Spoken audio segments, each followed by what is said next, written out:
getting into Ferrari, man. My take on it, and I'll let you give your take first. I'll ask this question: is Ferrari failing their drivers, or are their drivers more failing Ferrari? Because at this point in time, to me, it seems like Ferrari is failing their drivers. At first, Sainz was wrecking up Ferraris, and I was like, damn it, Sainz, you're killing it.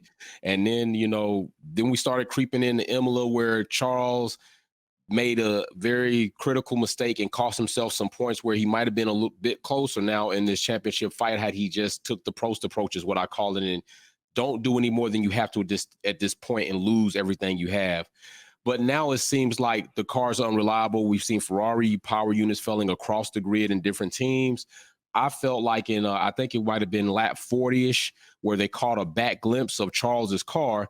It seemed like that it was just a bit of smoke coming out. I was like, I don't know if something's burning off, or is this just you get a new motor, things burn off, and maybe get some of that. So what is your take on this? Ferrari starting to fail their drivers and cripple Charles's championship fight? It does seem to be a shift in culpability as the season has gone on. Early on, Ferrari seemed to be rather bulletproof, and in fact, I remember their testing the car was absolutely bulletproof. Almost no issues mechanical wise to speak of whatsoever. They were incredibly good, and it seemed to be the drivers that were not quite converting good qualifying positions into race positions. But more recently, there have been some issues with Ferrari in terms of reliability. And I think the worst part about it is they're not all power unit issues. Carlos Sainz's issue in Baku was actually allegedly a hydraulics issue. And it actually, or maybe it may even been called like a brake by wire issue, where there was an issue that was not supposed to be explicitly about the engine, but maybe it was gearbox or something. But yeah, these have been situations where points have been lost, and I guess that the challenge is it's not just that they didn't finish the race. Not finishing the race is the worst possible outcome. A better outcome would have been sensing a serious problem and then modifying your driving like aggressively just to be able to finish the race, kind of like Mercedes was forced to do in Spain.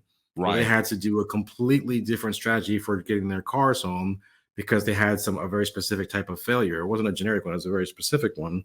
And that actually allowed them to really convert their points into the maximum they could really get at the time instead of retiring out of the race. The issue with the Ferrari thing seems to be that these failures aren't giving enough precursor in terms of warning. They're just sort of happening and they're caught completely off guard. And that's the thing that's kind of frustrating about them. The only other thing, of course, is the strategic blunder in Monaco. That was probably more than one issue. I'm sure that if we've talked about this ad nauseum already, but there are ways in which Ferrari could have reacted to that situation that would have been better than they did, and they lost the win because of it. So, yeah. Thanks for tuning in and watching another video here at Wolfpack Performance. Check out some of my other content on Formula One issues, our topics, and our DIY products on how to customize your vehicle. Don't forget to comment, like, share, and subscribe. See you soon.